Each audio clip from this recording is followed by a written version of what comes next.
Good morning, everyone. Hey, look what I got. I got some coffee for you. Here you go. It's yours. Mine. We just happen to have matching cups, right? So, cheers. This is like my third sip, but it's pretty full. I haven't had much of this yet. Now, today, I'm going to do an unedited coffee chat, and we're going to talk about surviving off the grid. Let's get into this. I had so many suggestions on comments about different ways to cook, different things to do. The last video was about preparing for the coming possible collapse, the financial collapse, the social collapse. Things seem to be in a downward spiral. And I'm trying not to be negative about anything. I did have somebody mention that they liked it better when I was being more positive. Well, I think by talking about this, that I am being positive. And what we're doing is we're starting the discussion, because there's so many little tips that we can be offering each other. And that's one of the reasons I wanted to do a series of this, because I need to learn too. I'm not an expert at this. So I want to get this discussion going with what are good products to purchase, because I don't have a lot of money and neither do you, just be wasting on things and trying them out. And then they don't work out, or what should we start stashing away, things like that. So I'm going to be positive about this whole situation, that I hope nothing happens. But a lot of experts, and there's a lot of chitter chatter going on about all of this, the big collapse. They're calling it the collapse, the end of the world as we know it, maybe. Who knows? But, well, I want to thank you for spending time here with me today. I really appreciate it. We're all so busy, aren't we? And so I appreciate that you're here with me. For those of you who are new here, I'm a nomad. Yay, I'm a nomad. That's a given, yeah. I'm Minivan Lee, and I live in a minivan. This is my second minivan since I've started my lifestyle. And I really enjoy it. I really do. And I like sharing in videos with what I do, what I've learned. A lot of it is a lot of talking and having coffee chats. We have coffee together here and there. And we've got Paul, and he's with us also now. So he's sleeping right now still. And I'm just going to, I want to talk about cooking equipment, because a lot of you actually put down suggestions, and I wanted to talk about that and keep you updated on what I do carry and what I use and what I have found to be useful. Well, I've got my gas one stove. Yes, I do. I've got a little sticker on it. Who is that? That's me, Minivan Lee. I do have stickers and magnets. So, more than one of you said, get a stove that is butane and gas. Well, that's what the gas one is. I've always had this. I always carry this. I bought this way back. I had one that was exclusively butane, but it was really cold. I was in Ohio, and the butane does not work when it's at a certain temperature. And I was pretty bummed out because I wanted to have coffee. It was freezing in here, and I wanted my coffee. It wouldn't work. So what I did was I got the gas one. Now, it uses propane. I don't like using the propane because it's a hassle to get, to maneuver this. Well, here's a hole back here, and there's a hose. And so you put the hose in here, then you hook the propane here, close it, and out here is your tank. And yeah, it's so much easier, just like, wow. You pop off the thing and you slip it in. Yeah. And you close it. Right. Easy peasy. Well, I have propane. I don't have a lot of propane. It's kind of heavy to carry. I don't use it as much. Okay. Why won't this close? Okay. There we go. Okay. I'm not going to edit this, so I've got so much to do today. Oh, I've got some writing to do today, and I got to go pick up some supplies. I haven't done laundry in like, oh wow, a week and a half since we've been traveling, and I'm starting to run out. We got a little security going on here, huh? And I'm going to Planet Fitness, get my hair washed, so it's going to be a big day. But I want to get this out for you, this information. So I do have a gas one. It's called a dual stove. And if you're new to me here, I do cook right in here. I made my coffee right here, and I'm not afraid to use it in here. I've been using a butane stove for 5 years.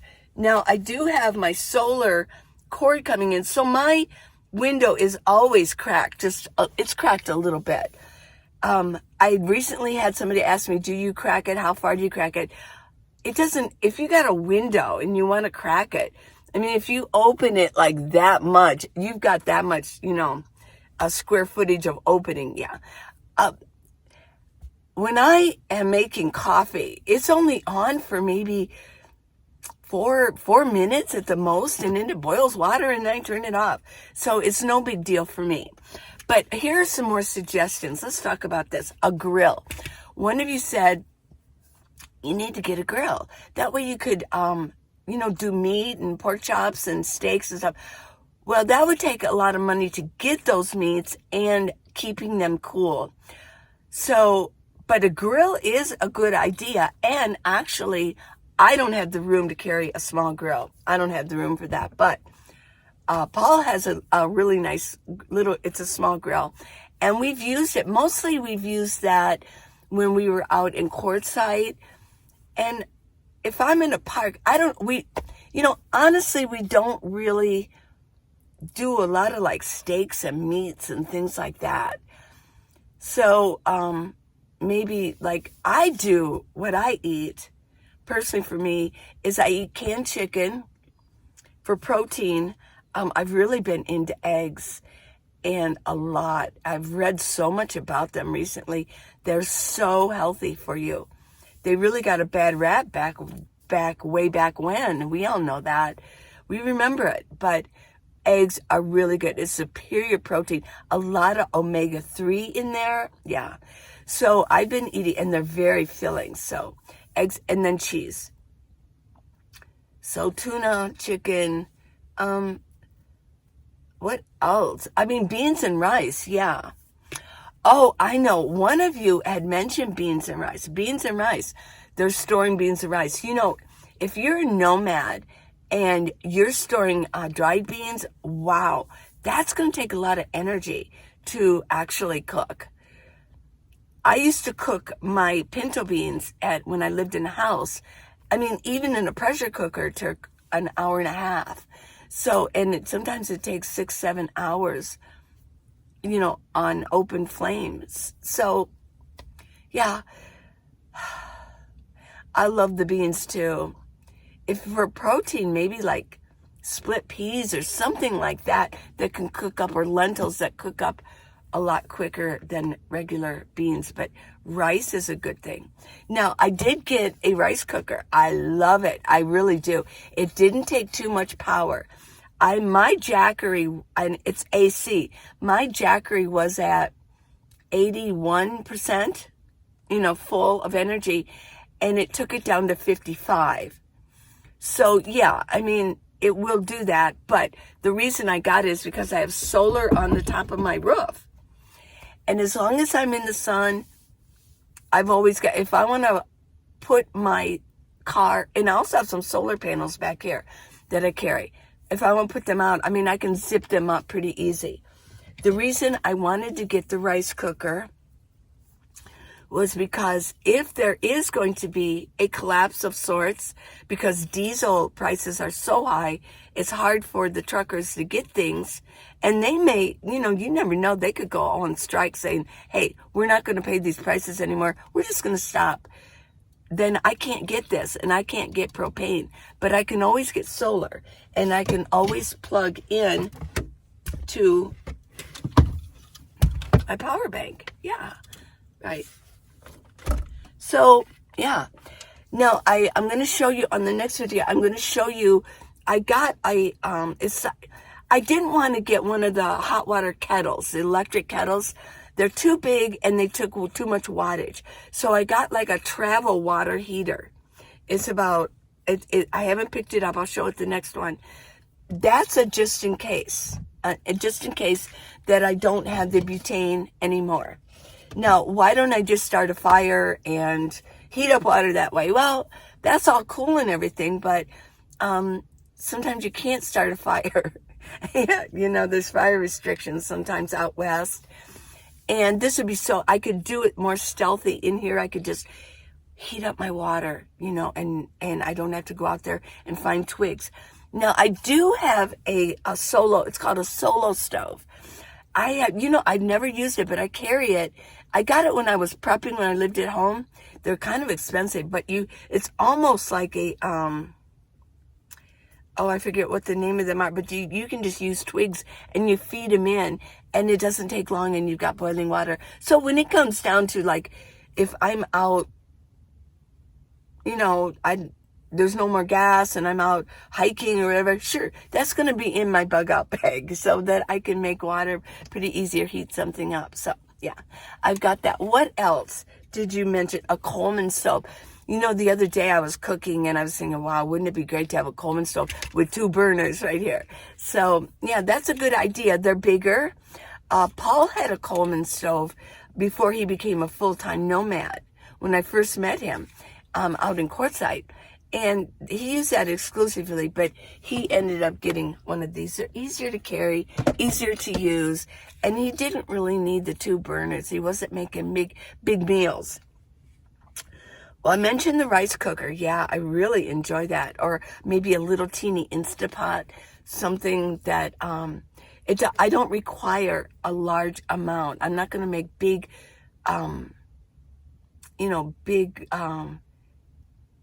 pans of soup or something like that. It'd just be for me, for Paul and I.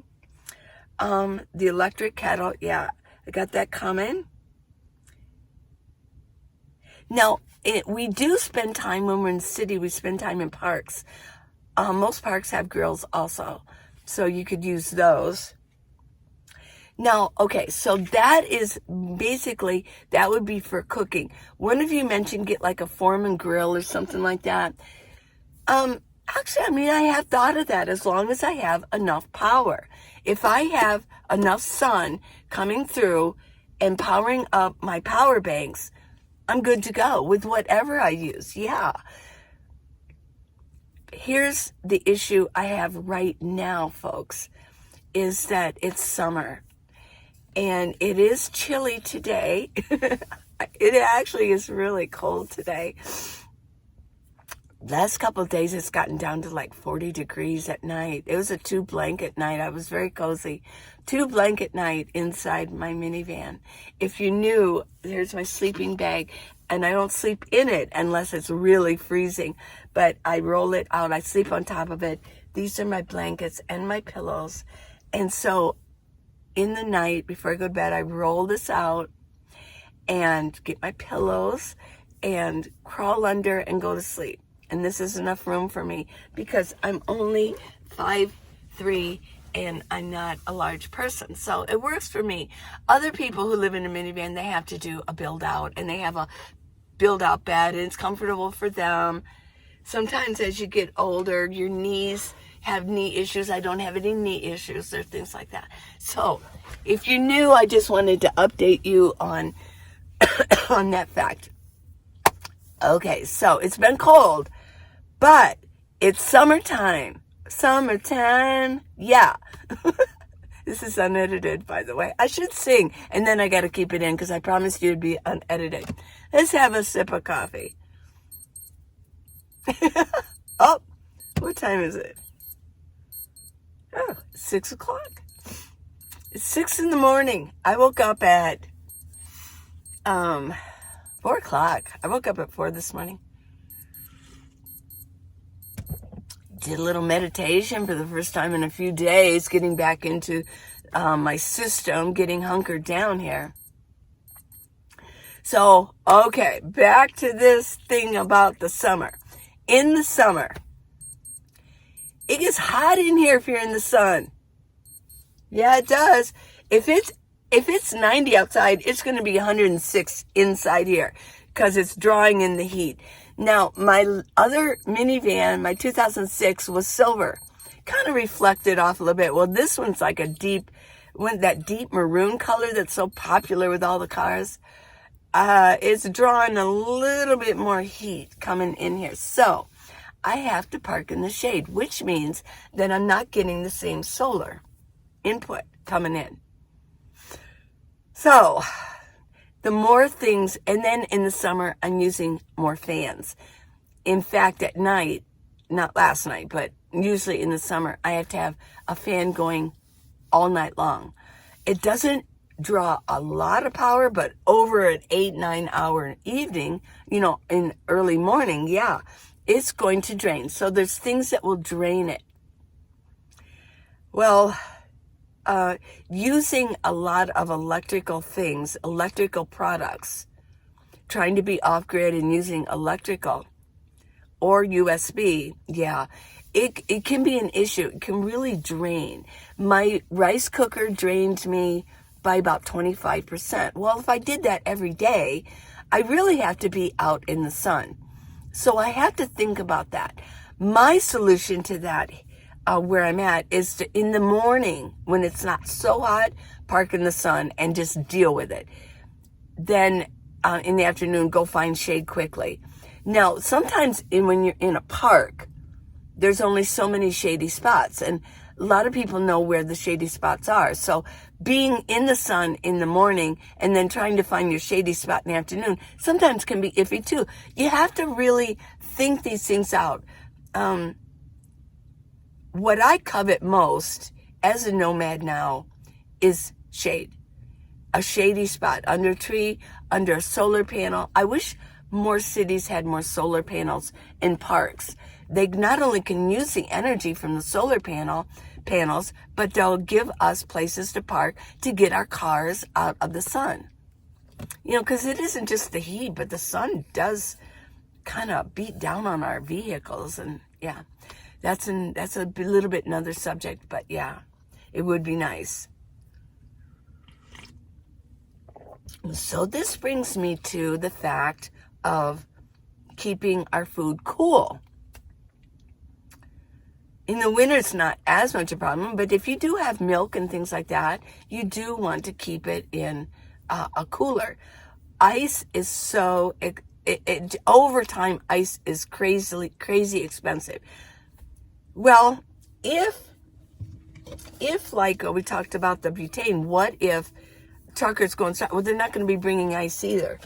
So Paul and I are working on a system and getting a system together where we get that. He wants to get a 12-volt refrigerator.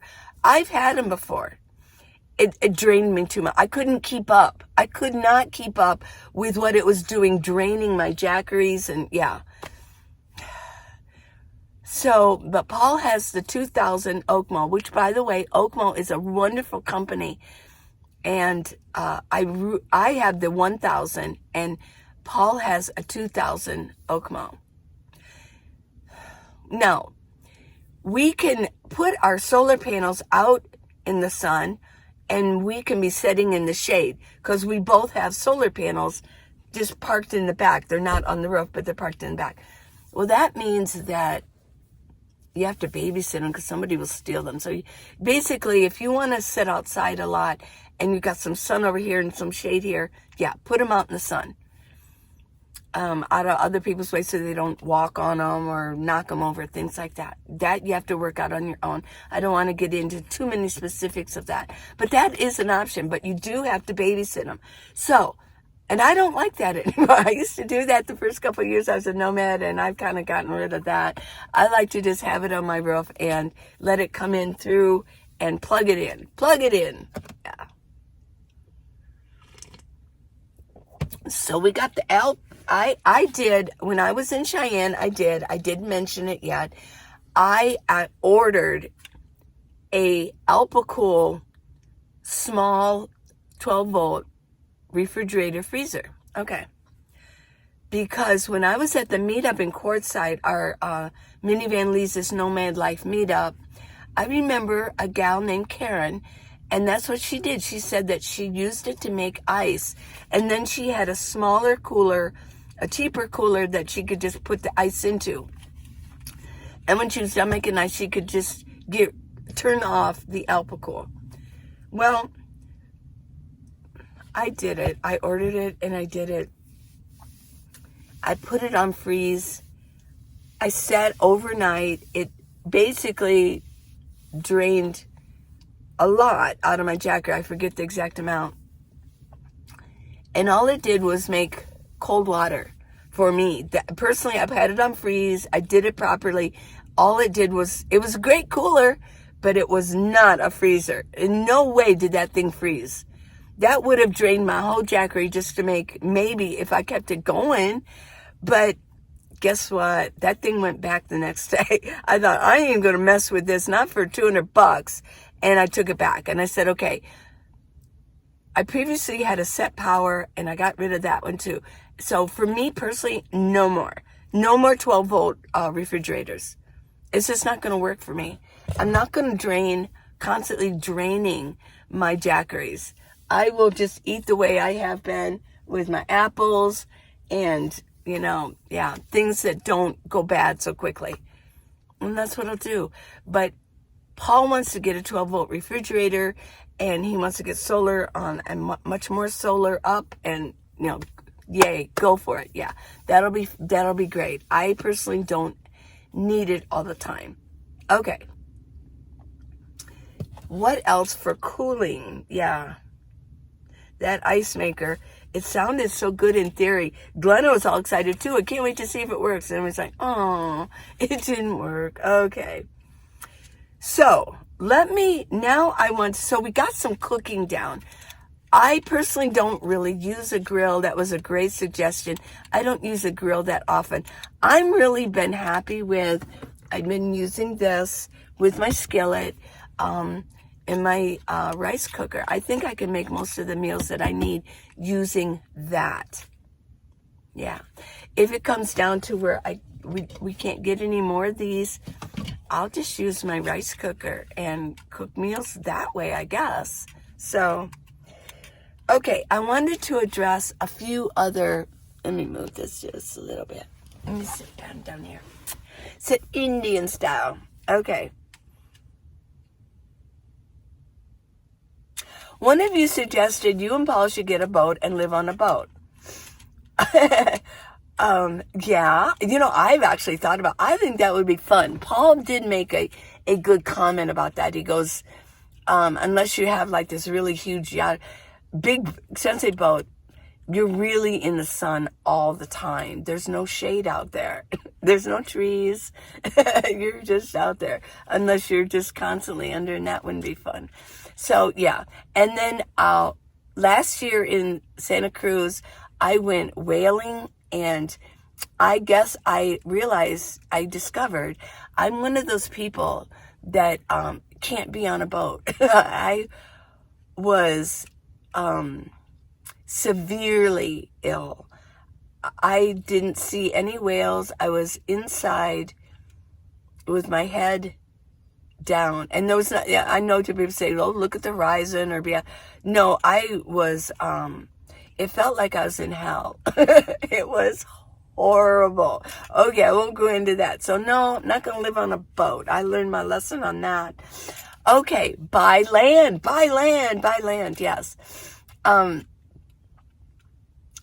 There's a famous nomad who's been talking about buying land, but he really doesn't have a driveway or a road to get there.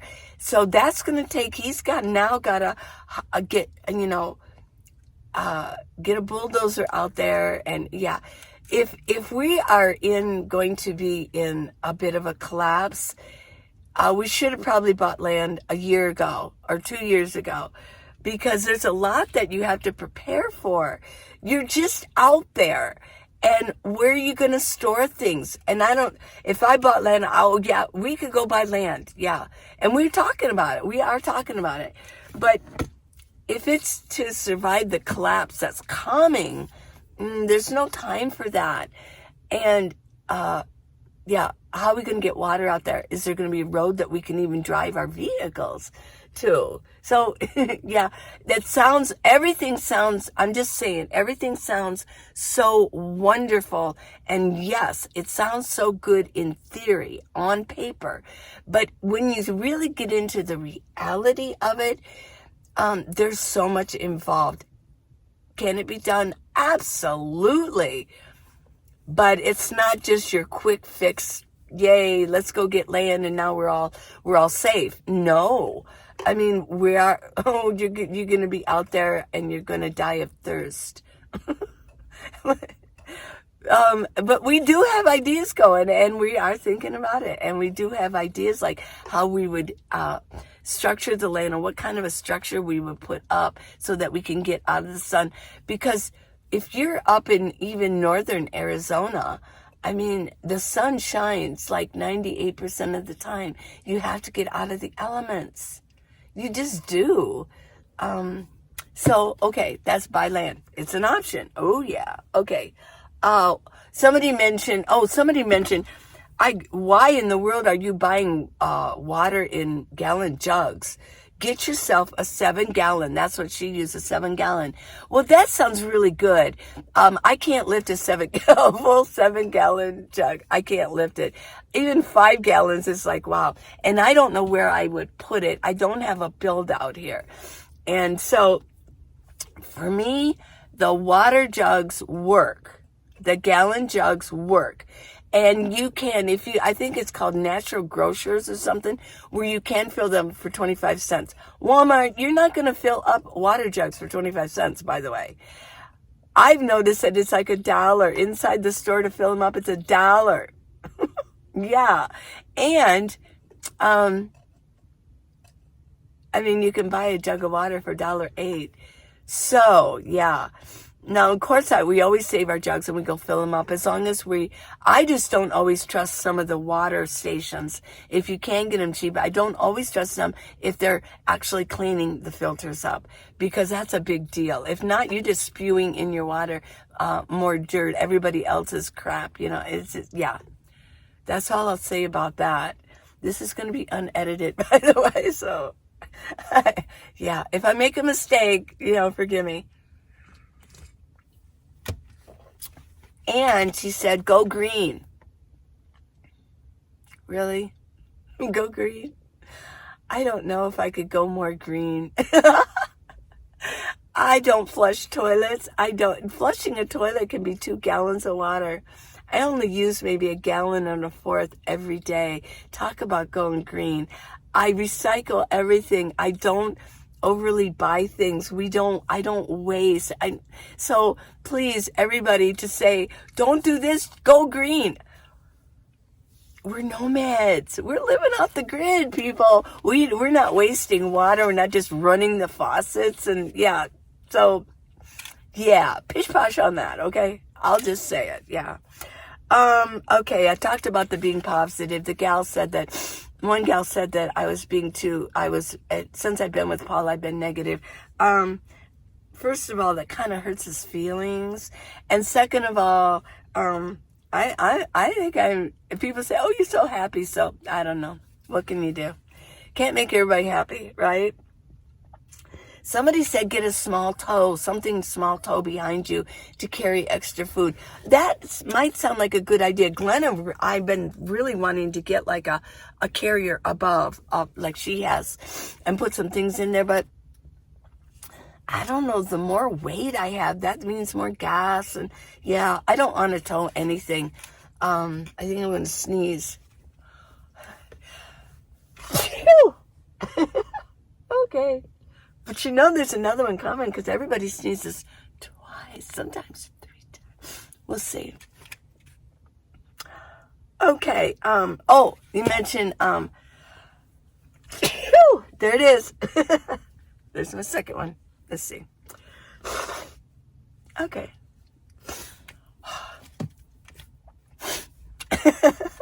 Sneezing. This is unedited. She said, oh, do hard-boiled eggs in your rice cooker. Oh, yeah.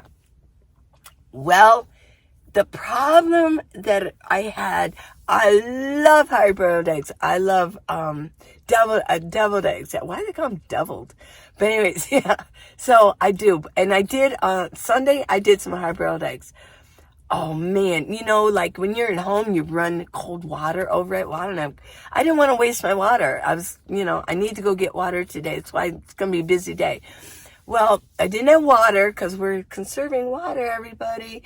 And so we just don't have water just to be dumping over eggs and doing this and that. And no, we conserve our water because we only carry so much. So we want it for washing and cleaning up, drinking, things like that, washing our dishes. Barely washing our dishes. So it was, they were horrible trying to peel them when you don't have proper water. Oh my gosh. So no, I'm going to keep frying my eggs or scramble my eggs because the hard boiled, unless anybody's got a suggestion, and I was pretty good. I mean, I remember just a story. My dad and I, when I was younger, we used to experiment. We used to be like scientists in the kitchen. Well, let's try it this way to get that peel off properly.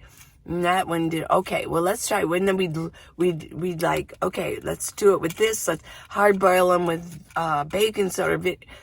So I'm not devoid of information about peeling eggs, but let me just tell you what. Doing them without proper water and cooling them with water and running water, peeling them underwater, I lost a lot of the egg white, so I'm not going to do that again. Okay. And then a credit bureau, a credit union. They said, go with a credit union. Well, that sounds all good if you live in a, I think it's great if you live in a house and you're in a community. But I travel and I can't go get my money out of the credit union at any time. They're too hard to deal with. So I go with the federal bank because they're all over the place. So I just wanted to mention that makes it kind of difficult. I know that I love your suggestions. I love them. And some of them work. And especially if and you might be making comments and suggestions for the whole community, anybody who watches and is here with me. But for me, sometimes your comments, I look at them and I go, yeah, that's a great idea. Just not for me. I can't use that idea because I'm a nomad. And if you are a nomad, you understand. If you're not a nomad, sometimes you don't get it, what it really is out here, what it is to travel with everything that you own, and you have to conserve space on certain things. Yeah. I really appreciate your comments. Here's some questions I have. If you want to put them down. Okay. Knowing what I just talked about with cooking and knowing that the beans are going to take forever. It's really energy intensive to cook a bean. So, what do you think is the best food for Paul and I to stock up on with the amount of space? Now, Paul has more space. And so he's been really questioning what would be the best food to get that he can put under his build-up bed that he's got. What could he carry? Now, with that in mind, if you get dried foods or freeze-dried foods, you do need water for them. Whereas cans are more heavy, but you've got the water there. And if worse comes to worse, you drink the water, right? in a real survival situation. I don't know if we get down to that point, yeah. And I'm being positive. We might want to get down to that point. So I'm trying to be positive. But, yeah, so any suggestions on the kind of foods that we should get and start storing? Definitely rice and grains. I want to get some quinoa. I'm going to go today to the grocery store. And I am going to do a video, and I'm going to record it for the next time on what I bought. I haven't done a Walmart haul in a while. So yeah. We're settling in. I don't know how long we're going to be here, but we're settling in and getting into a routine again. I've been exercising every day again without Planet Fitness because I don't want to drive there. I haven't been driving much at all the past 5 days. I haven't been driving much at all. It's conserving my gas because it's $6.05 here. It's expensive. Oh, one last thing. Oh, I forgot. One said, if you have been with me for a while, you know I don't drive that much. I hunker down. I don't really drive that much at all. I go someplace and I call it urban nestling. I nestle in the neighborhood, in the area, and in the city, and in the community. I kind of nestle in and become one of them. And I like to do that so I can just live my life. I'm not much of a tourist or traveler. I go from place to place depending on the weather. So I can live my life and get you videos and be my creative self and do what I do what I love to do. Well, somebody had mentioned in one of the comments, was that a fly? Hope there's no fly in here. Ugh. I always think that they're going to crawl on me in the night. It's like, okay. It mentioned that I need to stop traveling so much. I was just like, oh my gosh. What, yeah. No, so if you're new, the reason that I've had to travel recently is because I got my new minivan, my other one going kaplunk, kaput, and I had to get this one, this 2014, and I had to go, my domicile is in Ohio. Excuse me, coffee burps. Here they come. And I had to travel to Ohio.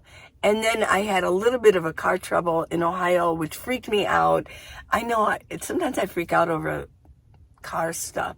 But it turned out to be my battery. And Paul came and he, so that when we came back to the West Coast, to the West, that I would have somebody with me. So he shortened his hiatus in Colorado. He said he'd seen enough anyways for the time being, and he came and we drove back here. So that's the story of all this travel, down the road, traveling. Yeah, I've had enough of it.